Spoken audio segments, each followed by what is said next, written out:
The ground shook beneath us. The sky turned red, and the air was filled with the cries of fear. We stood there, my heart pounding like a drum, knowing that the fate of our entire village rested in our hands. But I wasn't sure we would survive the night. It all started on a warm morning when everything in our village seemed peaceful. The sun was shining, the birds were singing, and the breeze felt like it was giving us gentle hugs. My name is Amara, and my two best friends, Ezinne and Ugegbe, and I did everything together. We are inseparable. We love to laugh, talk, and even help each other with chores. Life was perfect, or so we thought. One day, we noticed something strange. The river, which always flowed strong and clear, had started to dry up. The water that we used for everything, drinking, cooking, washing, was disappearing. And no one knew why. Even worse, the plants in our fields began to wilt, and the animals in the forest were acting strange. It was as if something terrible was coming, but we didn't know what. I remember the day the village elder, Papa Mado, called us to the big tree in the middle of the village. His voice was shaky as he spoke. "A great danger is coming," he said, his old eyes filled with worry. "The spirits have spoken to me in my dreams. Our village is cursed, and if we don't find a way to break the curse, everything will be lost. The river will dry up, the crops will die, and soon there will be nothing left for us." Everyone gasped in shock. Ezinne grabbed my hand tightly, and I could see fear in her eyes. Ugegbe, who was usually so strong and brave, looked pale. I didn't want to believe it, but deep down I knew something was wrong. We had to do something. But what? As the crowd began to panic, Papa Madu raised his hand to calm them. "There is a way to stop the curse," he said, "but it will not be easy. 3 brave souls must journey deep into the forest, to the forbidden mountain. There they will find the spirit of the land, who holds the key to saving our village." I felt a chill run down my spine. The forbidden mountain was a place we had heard about in stories. It was said to be a dangerous place where no one returned from. But if we didn't go, our village would die. We would lose everything. "I'll go," Ezinne said suddenly, her voice steady. I turned to her, shocked. "Ezinne, no! It's too dangerous," I said, but she shook her head. "If we don't do something, we'll lose our home," she replied. "I can't just stand by and watch everything fall apart." "I'll go with you," Ugegbe said quietly, stepping forward. I knew she was scared, but she was always so loyal. She would never let Ezinne go alone. I looked at my 2 best friends, my heart racing. I didn't want them to go on such dangerous journey, but how could I let them go without me? "I'm coming too," I said, my voice trembling. "We do everything together, remember?" And so it was decided. The 3 of us would go on the dangerous journey to save our village. As we prepared to leave, everyone looked at us with pity. Our families hugged us tightly, telling us to be careful. My mother wiped away tears as she whispered, "Come back to me, Amara. Promise me you will come back." "I promise, Mama," I said, though deep inside I wasn't sure if I could keep that promise. The next morning we set off. The village watched as we walked towards the forest, their eyes filled with hope and fear.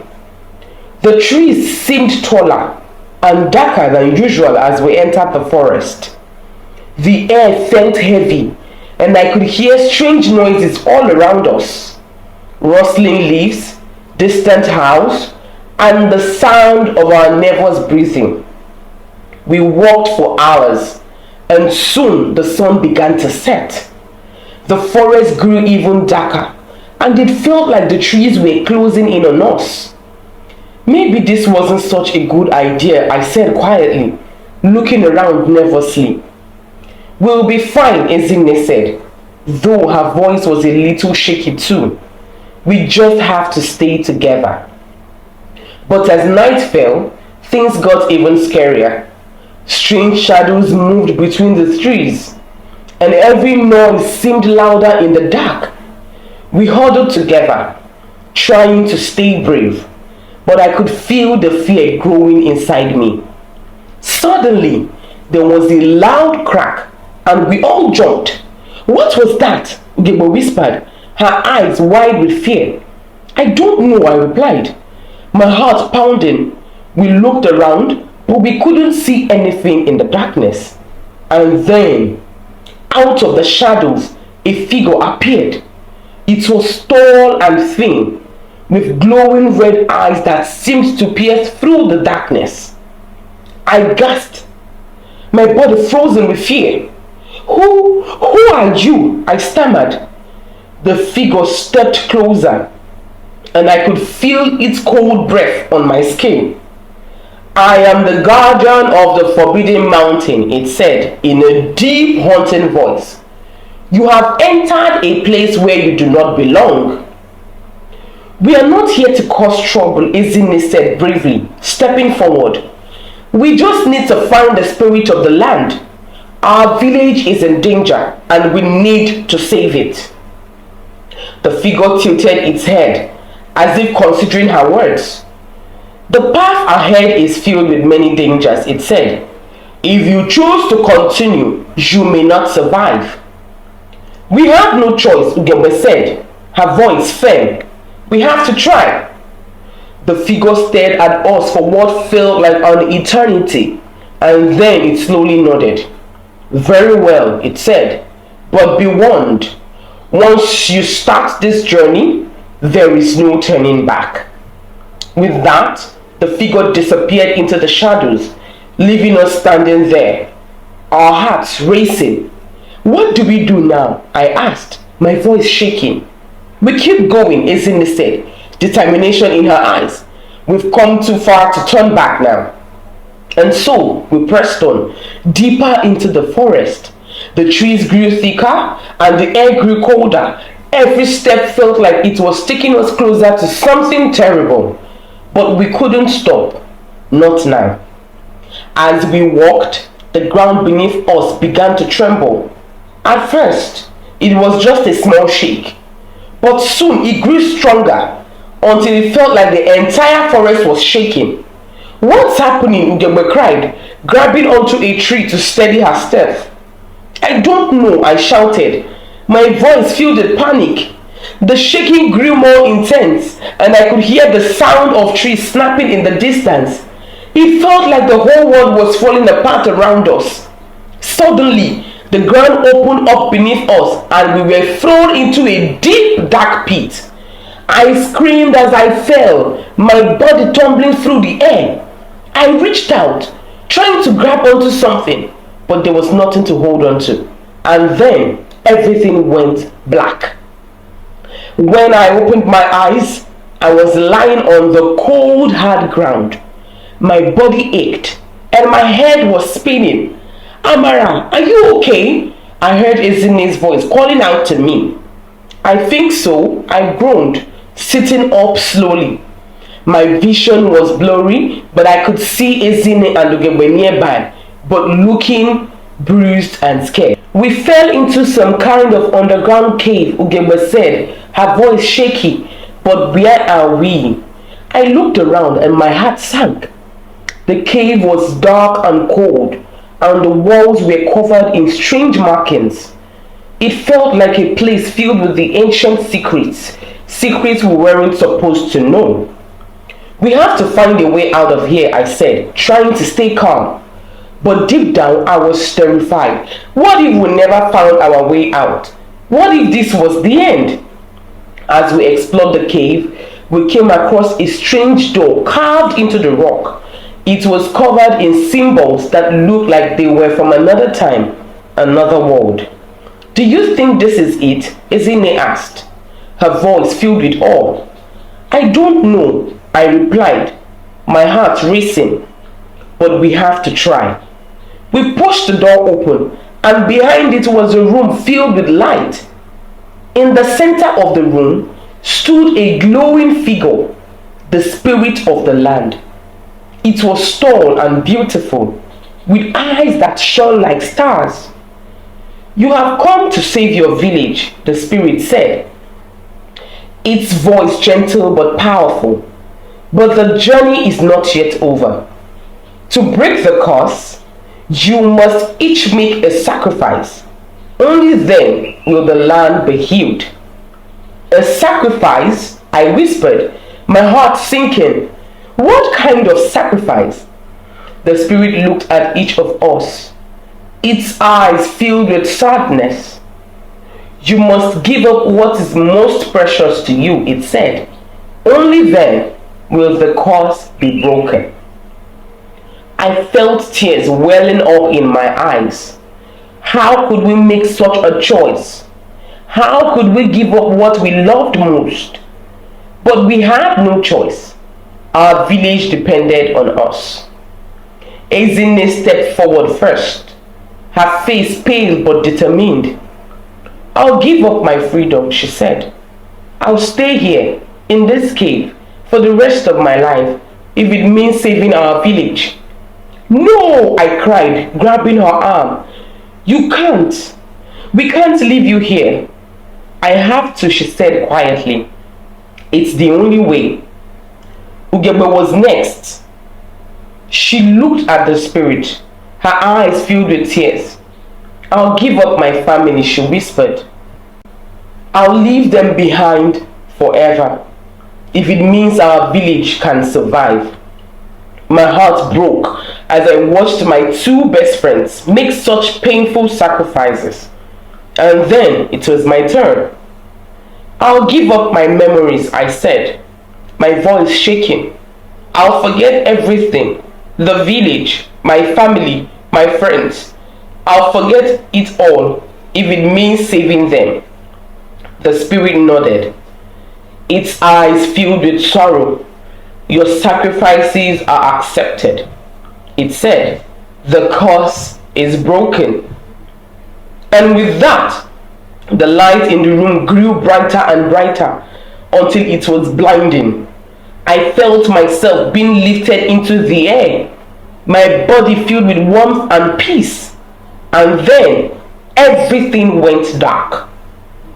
When I woke up, I was lying in the middle of the village, the sun shining down on me.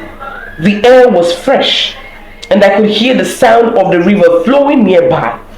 The curse was broken. Our village was saved. But as I looked around, I realized something terrible. I couldn't remember anything. Not my name, not my family, not my friends. I had made my sacrifice, and though the village was saved, I had lost everything. I stood up, feeling lost and confused. The faces around me were familiar, yet strange. People smiled and waved at me. Some even cried, but I didn't know who they were. A small boy ran up to me, hugging my legs. Amara, you're back, he cried, his voice filled with joy. I stared down at him, my heart aching because I didn't recognize him. Who are you? I asked, my voice trembling. The boy looked up at me confused and a little hurt. But before he could say anything, an older woman ran over and pulled him back, her eyes filled with worry.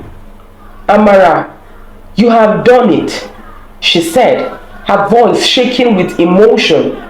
"You saved us. You and your friends saved the village." My friends? I glanced around, hoping to see Ezinne and Ugegbe.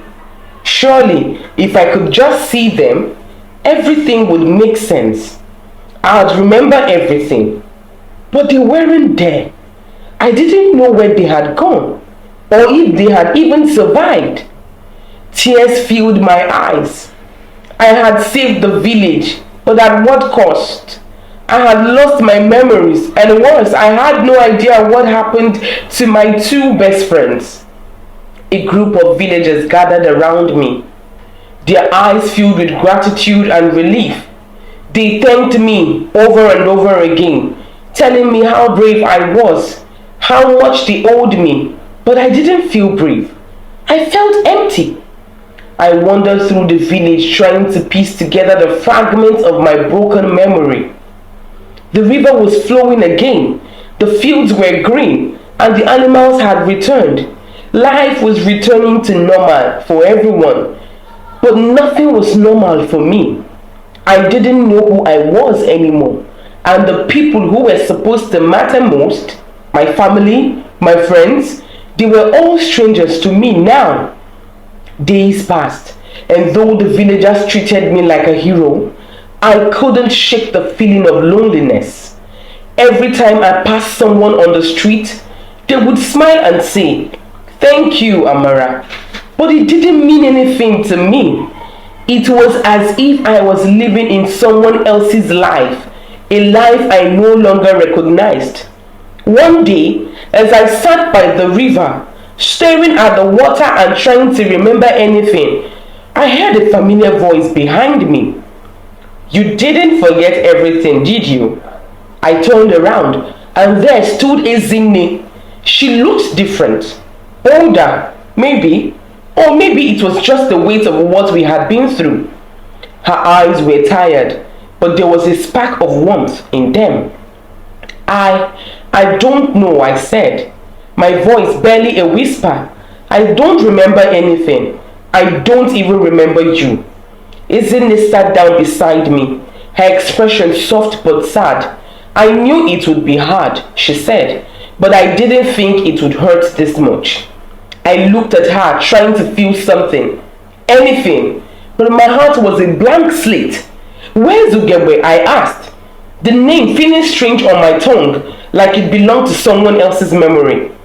Ezinne hesitated for a moment, then she sighed. "She left the village," she said. "After the curse was broken, she couldn't stay. The pain of leaving her family was too much for her. She didn't want to watch them live their lives without her." A deep sadness filled me, though I didn't fully understand why. I didn't have any memories of Ugegbe, not really. But hearing that she had left, it felt like a part of me was missing. "What about you?" I asked. "What did you give up?"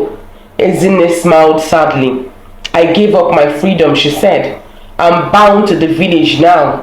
I can't leave, not ever. But it was worth it to save everyone." I stared at her, trying to comprehend the weight of her sacrifice. She had given up her chance to explore the world, to chase her dreams, all for the sake of the village. And Ugegbe had given up her family, the people she loved most. And me, I had given up my memories, my very sense of self. "Why did we do this?" I asked, my voice breaking. "Why did we give up so much?" Ezinne looked at the river, her eyes distant. "Because we had no choice," she said quietly. "We had to save the village. We had to protect the people we love." "But I don't remember loving anyone," I whispered, my chest tightening. "I don't remember anything." Ezinne turned to me, her eyes filled with tears. "You don't have to remember, Amara," she said softly. "I remember for you. I remember the girl who was brave and kind, the girl who would do anything for her friends and family. I remember everything we went through together, and that's enough." I felt the tears spill over. my heart aching in ways I didn't understand. I don't know who I am anymore, I said, my voice breaking. You're still you, Ezinne said, her hand gently squeezing mine. Even if you don't remember, you're still the same Amara who saved this village. You're still my best friend.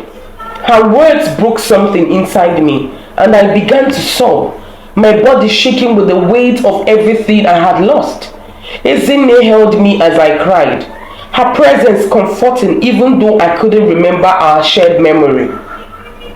I cried for Ugegbe, who had left, and for the family I couldn't remember. I cried for the life I had lost, the memories that were gone forever.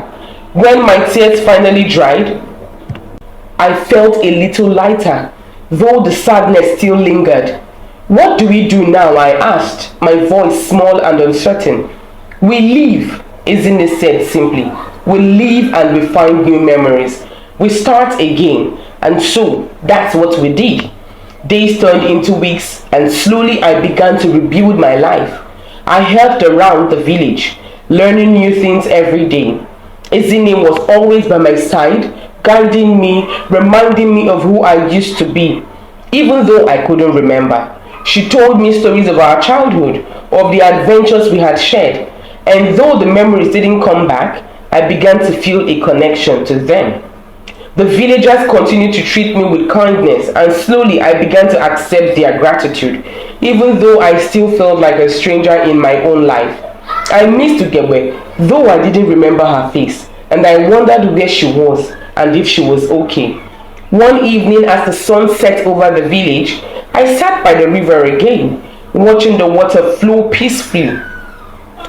Ezinne joined me as she often did, and we sat in comfortable silence for a while. I think I'm starting to understand, I said softly, breaking the silence. Understand what? Ezinne asked, her eyes curious. Why we made those sacrifices, I said. Why we did what we did. It wasn't just for the village, it was for each other. Ezinne smiled, her eyes soft. Yes, she said. We did it for each other because we loved each other. I nodded, feeling a strange sense of peace settle over me. I still didn't remember everything, and maybe I never would. But I had Ezinne, and that was enough. The three of us had set out to save our village from an impossible fate. And though we had lost so much, we had won something too. We had saved the people we loved, even if it meant losing pieces of ourselves along the way. And in the end, that's what mattered most. As the stars began to twinkle in the sky, I looked over at Ezinne and smiled. We did it, I said softly. We saved the village. Ezinne smiled back, her eyes filled with warmth. Yes, she said, we did. And in that moment, as the river flowed peacefully beside us, I realized that everything, though I had lost my memories, I hadn't lost everything. I still had Ezinne, and I still had the future ahead of me. We had survived the impossible, and now it was time to start again. And so, we did. This is the end of today's story, and I am so sure you enjoyed the story as much as I did. What kind of bravery! These girls displayed so much bravery, and I hope you learned a lot from it. Thank you for listening so far. I want to say thank you to my new subscribers, and also welcome to my returning subscribers. Thank you guys. Thank you so much. Please keep subscribing, keep telling your friends so that we grow this community together. Please don't forget to like, don't forget to share, don't forget to comment as we continue to grow this our small community together. I love you guys. God bless you.